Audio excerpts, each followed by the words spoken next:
Les marques ont toujours été des symboles pour identifier et différencier des produits ou des services. Elles sont aussi des marqueurs sociaux, mais au-delà de ces fonctions, aujourd'hui, les marques revendiquent des valeurs et donnent du sens aux individus. En effet, les propriétaires d'une moto Harley-Davidson n'achètent pas uniquement une moto. En achetant une Harley, ils s'associent à une communauté qui partage des valeurs autour de la liberté et de l'évasion.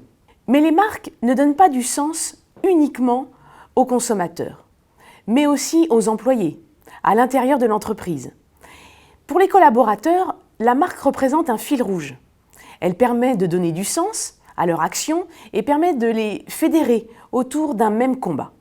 Par exemple, la marque Lego défend depuis toujours cette idée qu'il faut inciter les enfants à développer leur potentiel créatif.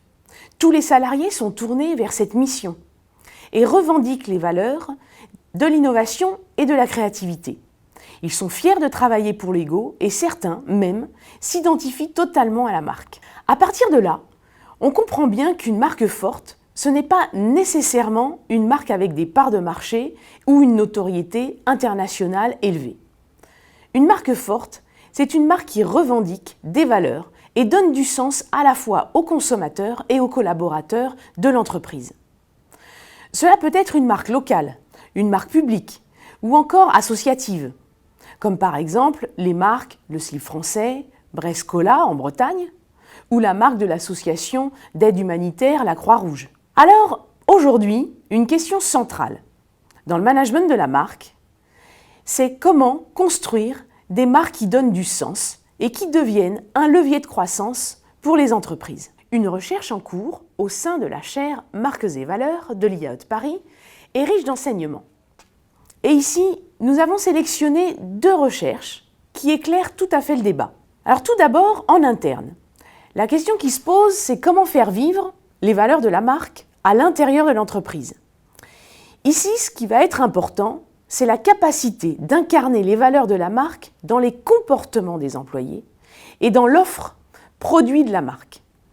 Par exemple, le couturier Yves Saint Laurent, qui revendiquait d'apporter aux femmes l'assurance, l'audace et le pouvoir, a su incarner ces valeurs dans ses produits, comme la saharienne ou le fameux smoking féminin. Les salariés ont ainsi pu s'identifier à la marque et soutenir son développement. Les entreprises l'ont bien compris, et de nombreuses recherches ont aussi montré les bénéfices des collaborateurs qui s'identifient à la marque pour laquelle ils travaillent.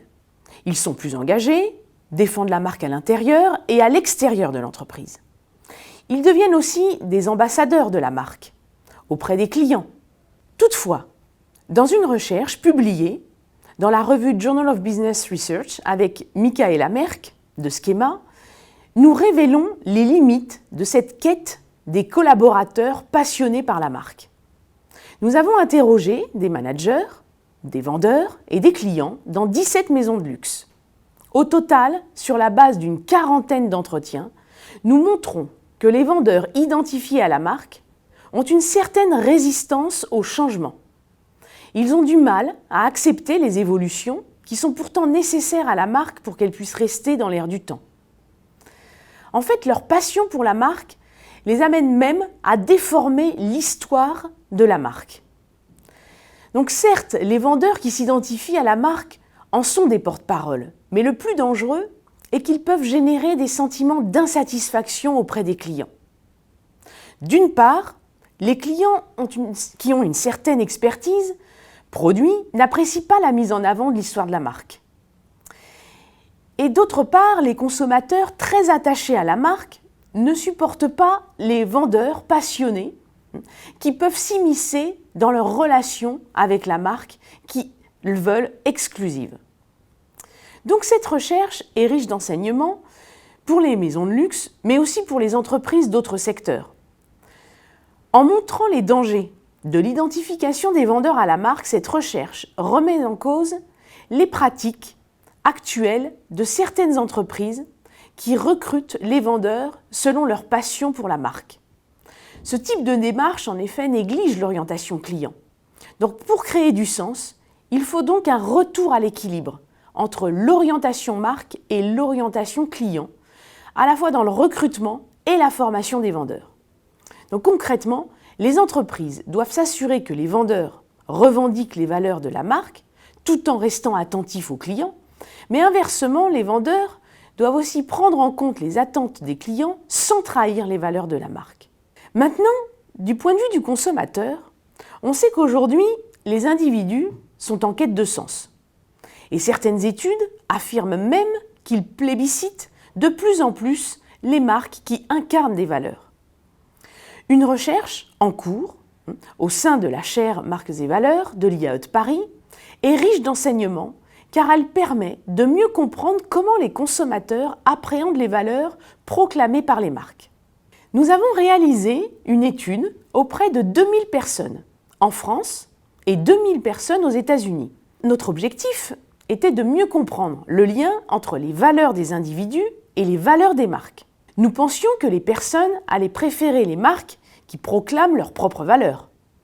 Nous avons en effet vérifié qu'une personne qui revendique les valeurs, par exemple d'ouverture d'esprit, va préférer une marque qu'il perçoit comme ouverte d'esprit, plutôt qu'une marque non ouverte d'esprit. Mais en revanche, ce qui est très intéressant, c'est qu'un individu qui revendique uniquement la valeur ouverte d'esprit va préférer une marque qui revendique à la fois cette valeur et une autre valeur, par exemple la réalisation de soi, plutôt qu'une marque qui est uniquement ouverte d'esprit. Et on vérifie les mêmes résultats pour les individus qui revendiquent deux valeurs. Donc, par exemple, si une personne revendique deux valeurs, disons rouge et bleu, elle préférera une marque rouge, bleue et verte plutôt qu'une marque uniquement rouge et bleu. Alors comment expliquer cela ? Ces résultats rejoignent en fait la théorie de l'expansion de soi qui montre que dans les relations interpersonnelles, les individus ont un besoin de s'enrichir et vont donc lier des relations avec des personnes qui ont à la fois les mêmes valeurs, donc qui leur ressemblent, et par ailleurs leur permettent de s'étendre vers d'autres domaines. Ce résultat est très intéressant car il remet en cause l'idée que les personnes achètent plutôt les marques qui leur ressemblent. Et donc sur la base de cette recherche, on peut recommander aux marques de ne pas cibler uniquement les individus qui partagent leurs valeurs.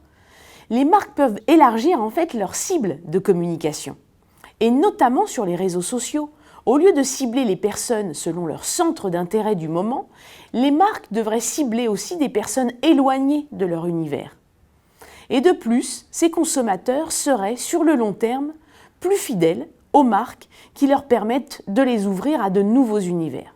Donc pour conclure, les marques sont des symboles de notre société qui entrent dans la vie quotidienne et dans les cultures.